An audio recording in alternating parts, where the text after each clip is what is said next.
Hello and welcome to this primary election debate for Republican candidates for U.S. Senate. This debate is sponsored by Clean Elections, the state's nonpartisan voter education agency. My name is Steve Goldstein and I'll be moderating this debate. Our format will be a little different today. We're hosting a 30-minute one-on-one since only one candidate has agreed to participate. Kari Lake has declined to join this discussion, and Elizabeth Ray did not respond in time to participate. Thanks to a partnership with the Clean Elections Commission and the Arizona Media Association, we're working to make sure all 2024 debates are the most accessible in Arizona history. That means this conversation will air on a long list of local TV stations, radio stations, and digital platforms, including support from local newspapers. It's a shared effort among hundreds of local media brands across Arizona. Transparency is critical here. That's why this conversation has been designed with input from a broad group of journalists in Arizona representing urban and rural communities. Thank you to voters across Arizona who've submitted questions too. We've reviewed all of them to make sure every voice is heard. However, no candidate has been given advance access to any of the questions. And with that, let's introduce the candidate. Mark Lamb, welcome. Thank you for being here. Thank you, Steve. To begin, you have 2 minutes for an opening statement. Well, thank you to Clean Elections and Steve for having me, and thank you in Arizona for tuning in tonight. I'm Sheriff Mark Lamb. First of all, what you need to know about me is I'm a husband of 30 years to my wife, Janelle, father of 5, grandfather to 3, 2 more on the way, which we're pretty happy about, and I'm a patriot. I'm also the sheriff of Pinal County, Arizona, the 3rd largest population-wise county in the state of Arizona. We are 600 employees, a budget of over $60 million. And I love this job. I've been in law enforcement for nearly 2 decades, and this was a hard decision to make. But when we talked about running for the U.S. Senate, we realized we need a proven conservative leader and fighter in Arizona. You know, there's an old Danish saying that says, whoever has the ability has the responsibility. When we look at the issues that are facing Arizona and this country, over and over, poll after poll shows that the issues that are at top of Americans' minds are the border, the economy, crime, and national security. You're not going to find a candidate more experienced in the border than I am. As a matter of fact, I'd be the most qualified senator in the Senate as it relates to the border. There's no other candidate that's managed a large budget like myself. And there's nobody that understands the rule of law in this race like I do. But here's the thing, this is a job interview, and I'm here tonight. One thing I go all over the state and business owners tell me, Sheriff, one of the hardest things we have is to get people to just show up. I'm here tonight, folks, because this is a job interview. You know, as a sheriff, I'd never hire anybody that didn't show up for a job interview. Nor would I hire anybody if they didn't have the right experience to do the job. Right now, I'm standing up here alone. I've stood alone on many issues across this state, including COVID, mask mandates, vaccine mandates. I've proven that I will stand alone for you in Washington, D.C. If those other folks aren't here tonight, you can't expect them to stand up for you in Washington, D.C. I hope to get your vote on July 30th. My name is Mark Lamb, and I'm running for the U.S. Senate, and Arizona needs a proven conservative leader and fighter. All right, Mr. Lamb, thanks very much. We have a lot of topics to get to, but you alluded to something, so let's get to it right away. If Kari Lake were here, what's the first thing you'd ask her? What would you want to say to her? Well, look, I'm not running against anybody. So I think what Arizona needs to understand is I'm running for the U.S. Senate. I think people in Arizona and America are tired of the politics that we've been seeing. This is a job interview, like I just said. What I should be able to convey to you is the experience, the knowledge that I bring to the table. I think the temperament that I've been able to gain over nearly 2 decades in law enforcement as a business owner, that experience of dealing with the border, budgeting, managing a large budget, balancing that budget, staying within that budget. The experience I bring fighting crime. These are all these top kitchen table items. And we need somebody that's going to know what to do when they get to Washington, D.C. We don't have any runway. The risks are too high. We have got to send the right person to the general election. I have no doubt, and poll after poll confirms that I'm the right person to send to the general election. So tonight I'm here, not against anybody. I'm here for you, the people of Arizona, to tell you why I think I'm the best candidate. And I think we're going to take this state back here in Arizona, and I'm your guy. But one more question about this. Let's delve a little bit deeper. What do you think her absence says about how she feels about you and this race? Oh, I don't know. I can't speak for her. I think my presence here should tell the people of Arizona, I want this job. that it's important enough for me to come here and show you the respect that you deserve here in Arizona, to tell you why and answer the questions and be able to talk about the issues that we're facing, not just in Arizona, but as America. This is a really important time in our country. And we cannot afford to not give the people of Arizona the proper vetting process. And so I don't know what it says about me, but I think, like I said at the beginning, when you're interviewing for a job, if you don't show up, I don't know any company that's going to hire you if you don't show up. I'm here. I want your vote, and I think I'm here to earn your vote tonight. So thank you, people, for logging on. Thank you for having me, and it's an honor to be in front of you tonight. This is going to be a tough primary race. If you were to win the primary, why do you think you're the better person to beat probably Ruben Gallego in the general election? Look, the main issue in this country is the border. We need a proven conservative fighter. Look, the border is an issue that it's not a talking point for me. This is not a photo op. This is what we do every day. Myself and my people, we go out. We are going into the deserts, finding people that are trying to come into this country illegally, those gotaways you hear about. We're actually pulling people out of the deserts that the cartels have left behind for dead. We're actually stopping the trafficking of humans into this country, the trafficking of dangerous drugs like fentanyl into this country. Last week, my guys had a stop, or a week and a half ago, a stop where we found 80 pounds of fentanyl in the back of somebody's car. Those are 360,000 pills. Steve, imagine how many lives we saved with that. Not to mention there was 9 pounds of cocaine in the trunk. This is experience you gain only through doing the job. And I think right now we have got some issues in America, budgets, economy, and I know we're going to talk about a lot of this tonight. But you've got to have somebody that has experience dealing with these issues. That's what this Senate race is about. This is one of the most important jobs in our state and in this country. We've got to send the right person back. So some people are calling this a border crisis. So I want to ask you about solutions to that. Some people talked about, is there a patchwork? Do you do a little bit of this here, a little bit of this there? Do you put border security and immigration in the same category, or would they have different lanes for you? Well, they cross over, Steve. That's a great question. Well, border security and immigration cross over. These are two issues separate. Immigration, we got to do a better job in Senate and Congress to come up with some comprehensive, common sense immigration solutions. This is what their responsibility is.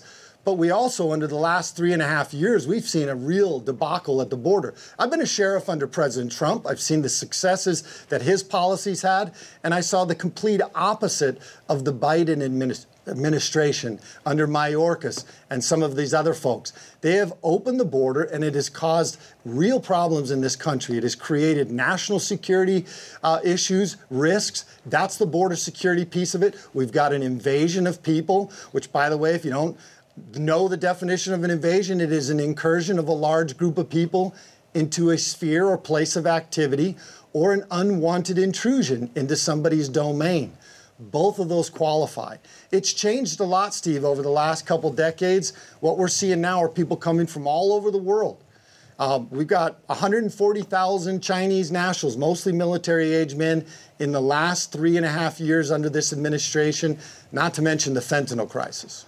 Do you think this is a lack of President Biden doing a good job? Do you think Secretary Mayorkas has done a poor job? Or do you think this has been part of some plan, that this was a plan they were trying to put together for border security or immigration, and they've just failed at it? You know, as a sheriff for 8 years dealing with this, especially under the Trump administration versus the Biden administration, initially I thought, well, maybe this is just incompetence. Maybe they just don't know. Maybe they're not up to speed. It didn't take long to realize that a lot of these decisions, these executive orders, the reversal of orders that were working, folks, these were intentional. They have intentionally opened the southern border. And even though as sheriffs, we continue to tell them the problems with this, they continue to move in the same direction of allowing people coming in that are national security threats. Look, over the last 6 months, we had Laken Riley killed in Georgia by somebody that was into this country illegally. We had Rachel Morin, a mother in Maryland, killed by somebody that came into this country illegally.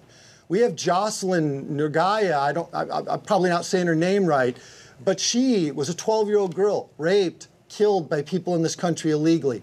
Just a couple days ago, right here in the Tucson sector in Arizona, our Border Patrol apprehended 7 people that were convicted of sex crimes in our country, sent back. They now have come back. Some of them were rape, sexual abuse, and some of them were sexual misconduct with minors. This is the type of stuff we're dealing with every day, and we owe it to the American people to secure our borders and protect American families, which is why it is so important that we send the proven conservative leader and fighter that understands it, like myself, back to Washington, D.C. Initially, you said you thought it might be incompetence, and then you think it's purposeful. There's some incompetence there, too. Okay, all right, There's some incompetence but what would be too. the motivation there for it being purposeful?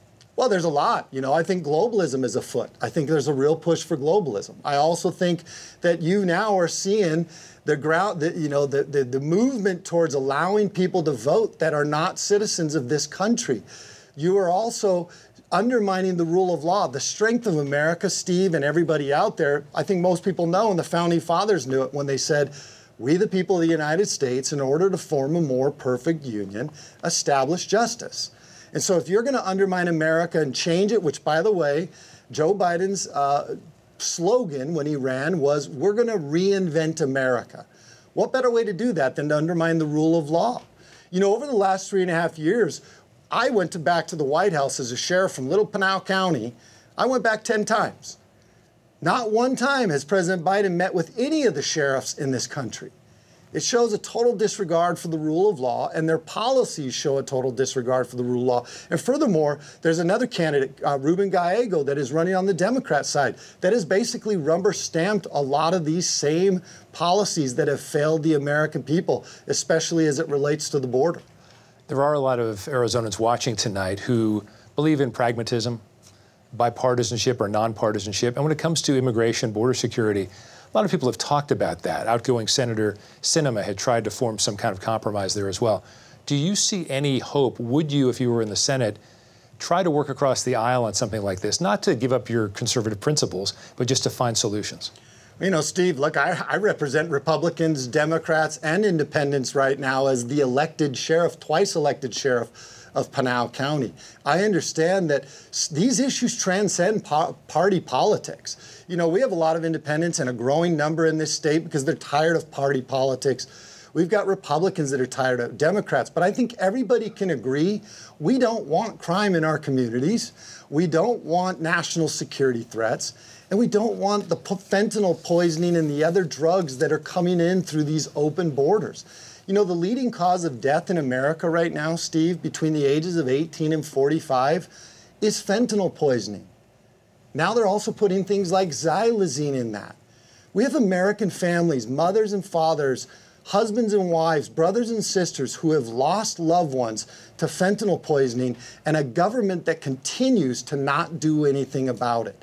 Now, I can tell you that because I'm on there, I'm fighting it every day, and I see and talk to other Border Patrol agents and other federal officials that tell me that this administration continues to tell them to stand down. We need somebody in Washington, D.C. that's going to burn, you know, I hope to get on the Judiciary Committee. I hope to get on the Homeland Security Committee. And I'll tell you what, I'm going to raise hell. I'm going to raise hell until we get this border secured, because that's what we owe to the American people, and we certainly owe it to the people of Arizona. Let's move on to another huge topic, and that is abortion. When the Dobbs ruling came down about 2 years ago this week, there was discussion about now abortion goes to the states. If you were in the Senate, would you want there to be some sort of federal policy related to abortion? Do you think the states should stick with it? And if you were to go for a federal policy, what would that policy look like? Well, first of all, I'm pro-life. I think life starts at conception. And I think that the Dobbs decision was the right decision, to put it back into the hands of the states. You know, Steve, I've spent nearly, and for everybody out there, I've spent nearly 2 decades of my life in law enforcement, fighting to protect the lives of men, the lives of women, their health, the lives of teenagers and children, and the unborn. You know, Ronald Reagan has a great quote. He says, "I can't help but notice that those who are for abortion have already been born." And that's the truth. Who will be the champion for the unborn? So I will always fight for life. I don't think it is the extremist view to want to protect life. I think the real extreme view is thinking that you can take the life of an unborn child all the way up until the day of birth. I want to touch real quick on a ballot measure that's probably going to be hitting our ballot, which I hope everybody listening to me tonight will do everything you can to stop this. Because that ballot measure would give the ability to have abortions all the way up. And I think this is too much. I've talked to a lot of Republicans, Democrats, and independents. It goes too far for everybody. It will allow for you to abort a baby all the way up until the day of birth. Not to mention, and more towards the law enforcement piece, it would allow traffickers, sex traffickers, to take their victims to an abortion clinic and have an abortion without notifying law enforcement. Even worse, it would allow somebody who would violate a child, or a coach, or a family member, or a mentor, who would violate a child. They can take them to the clinic, and there's no ability or responsibility for the clinic to notify law enforcement or the parents. That goes too far. It goes too far for everybody. But I think it's important that people know that I'm pro-life, and I'll do what I can to support life and protect life, because that's what our Declaration of Independence says, and that's what I believe. But Mr. Lamb, since you're concerned about this measure, which will very likely be on the ballot in November, could pass, does that make you think about supporting a federal policy that would be universal, as Roe v. Wade had? Look, I'll continue to say, Steve, like, we always do these what-if questions. You guys in the media, you love to do these what-if and get the answers you want. The reality is the right decision was already made at a federal level. I don't look to the federal government to set my moral compass, Steve, nor should any of you. The federal government shouldn't set anybody's moral compass. We have a responsibility to protect life. I do that in law enforcement. I will do that as an elected official. This is an issue, Steve, we're not going to agree on as voters, as Arizonans or Americans. We're going to be all over the place. But please, everybody listening to me tonight, there are the Democrat Party, they don't want you to focus on the failures of all of the other policies they've had over the last 3.5 years. They want you to lock into an emotional issue. They're playing on your emotions and want you to become a single issue voter. We have issues that are affecting not just a portion of Americans. We have issues that are affecting all Americans. That is the border, fentanyl, the economy, gas prices, grocery prices, housing prices, homelessness. We've got crime on the rise.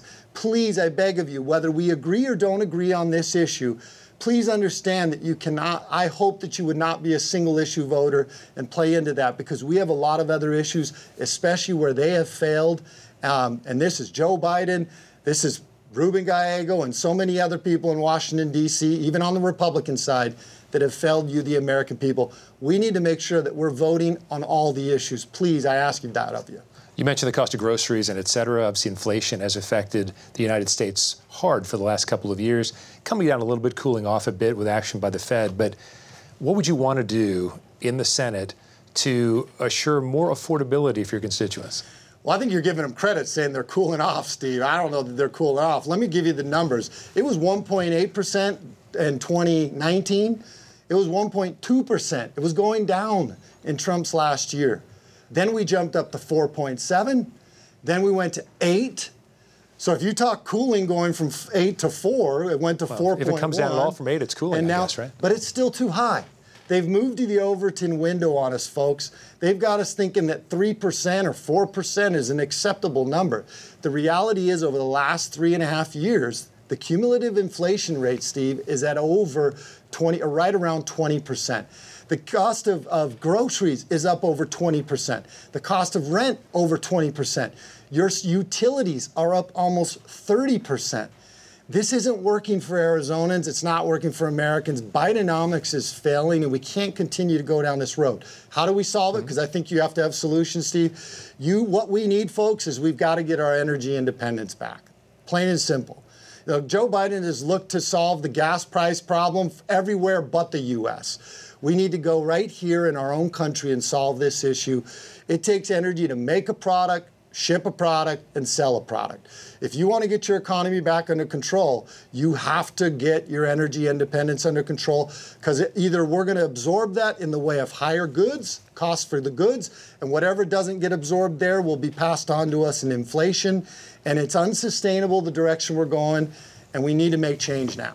Do you support any aspect of alternative energy to go along with traditional fossil fuels? Well, sure. I think, look, we should look for all sorts of energy sources. I think we should be looking into the innovative technological advances, but we should do it on a market-based approach, you know, where we look at ways, encouraging people to find solutions to energy problems. But the clean energy, nuclear. We should be doing more nuclear. We've got these micro nuclear reactors we should be putting. We should encourage, that's the cleanest energy we got. We can't go away from coal. That's the second best. If you took it like a pyramid, we'd be at nuclear, we'd be at coal, we'd be at fracking, which is, you know, we need that clean energy. And then you've got solar, you've got wind. There's all sorts of pieces of energy, which I'm for, but I think we cannot look for things that are going to affect, we also have to maintain an economy.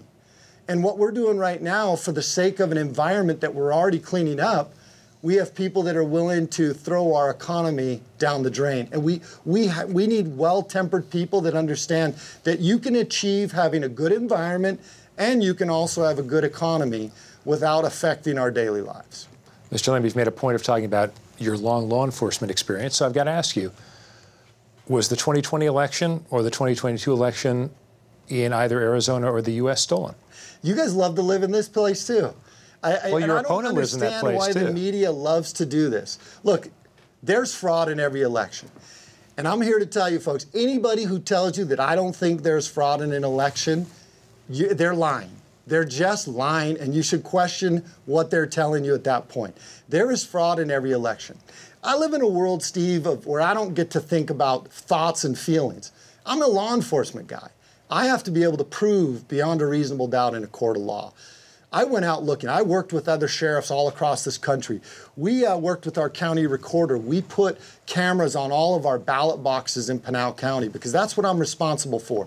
We put cameras on our ballot boxes. Not only did we monitor those from our sheriff's office, we opened it up for our public to be able to come in and monitor at our sheriff's office 24/7 for the 3 weeks leading up to the election day. And we had a lot of success there. Did we still have issues? Yeah. We got to do a lot better on a national, state level to ensure election integrity and security. We owe it to the American people.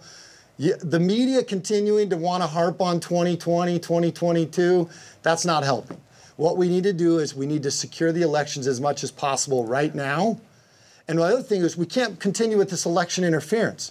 You know, we've got a president that is using lawfare and the federal government to hold another presidential candidate, President Trump, in court to where he can't get out. Come on, this is election interference at its best, and we've got to do better than that. And we expect better of our elected officials. I certainly, as a rule of law guy, expect better. I'm going to push back at you just a little. Big surprise. Push back. It's not just the media. It's your opponent in this race. Also President Trump, former President Trump, has made a lot of hay of this, of saying he should still be in office. After all these court rulings, you're a guy who's an evidence-based person. You're looking for it. You haven't seen it. So let me segue into this. Do you have a line in the sand when it comes to former President Trump as far as where your support would go, or are you all in? Well, I think, Steve, that's a really general question to ask. Sure. I mean, you're asking me to say, look, I support his policies. I think there's a lot of people out there that support his policies. I've always been a supporter of President Trump.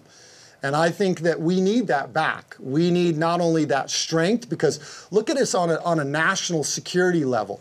We're so weak right now. We never had wars. Ever since Biden came in, one of the first things he did was he went to Afghanistan and withdrew and left all that equipment there. That was the first bungling of national security he really had, other than opening the southern border. And after that, we had Ukraine invade Russia. We've got the Middle East issue. We've got China circling over Taiwan. We need that strength back. We need good economical, conservative policies back. We need good border policies back. And I can support all of those. In the end, I'm Mark Lamb. I've always been my own man. I think that's one of the benefits I bring to this is Washington is full of people that want to just get in line. We need proven conservative leaders and fighters that have the courage to stand up and say, nope, we're going to do what's right for the American people, and it has to be what's right for God, family, freedom, and the Constitution. We owe it to the American people. That's how I've done it as a sheriff over the last 8 years. And the people listening tonight, if you'll vote for me on July 30th and then in November, you're going to have that commitment that I'm going to stand courageously for what is right and do what is right, because I'm my own man and I represent the state of Arizona. Mr. Lamb, about a minute left for a big question. How much support, if you were in the Senate, would you give to, respectively, Israel and Ukraine? I don't think we should be sending any money to Ukraine. Look, I think initially we should have never have sent it. We should have sent maybe some support in the way of, that would have helped them. But there's so much, they don't know where that money went. We need to support Israel. They're our friends. And I think the way we support them is not necessarily through cash. I've always said that. I think we're broke. We're $34.6 trillion in debt. We don't have money to be sending a lot of people. What we should be doing is we should be focused on how can we give them the weapons and whatever they need to be able to defeat Hamas. These terrorists will be a problem for us. They have been in the past. You've got Al-Qaeda that's on the rise again. You've got ISIS. You've got the Taliban. All of them are on the rise again. We need to support our friends who are battling those terrorists. About 20 seconds on this one. Who do you see as the U.S. prime adversary right now? You know, I ask this question all the time. You know what answer I get? Joe Biden. That's the answer I usually get. Okay. But I think our prime adversary right now is probably China. Why? Because they're putting fentanyl in the hands of the cartels, and they're giving it to our loved ones. It's the leading cause of death. Appreciate the conversation. It's now time for your closing statement, Mr. Lamb. You've got 1 minute. You know, a while back, I was asked by Oliver North on a podcast. He said, Sheriff, what do you want your grandkids to remember you for? And I, without hesitation, I said, I hope that they will remember me as a patriot who fought valiantly for God, family, freedom, and the Constitution. That's what I want to be remembered for. And I hope if you elect me, you view me as a patriot who will fight valiantly for you, for those principles, for God, family, freedom, and the Constitution. We need a proven conservative leader and fighter in Washington, D.C. We need somebody that will bring a conservative view into all of the issues that we're dealing with, and we need to take this country back and this state back. I would love to be your representative for the Republican Party on July 30th. And for all you independents, please come request a Republican ballot. You can vote too. I need your vote. We need your vote. Sheriff Mark Lamb, well, Mark Lamb for Senate on July 30th. I would love your vote. And that's all the time we have for our one-on-one conversation with Mark Lamb, Republican candidate for U.S. Senate. Again, thank you for being here. Thank you, Steve. As a reminder, the Arizona primary election is on July 30th. Early voting starts July 3rd.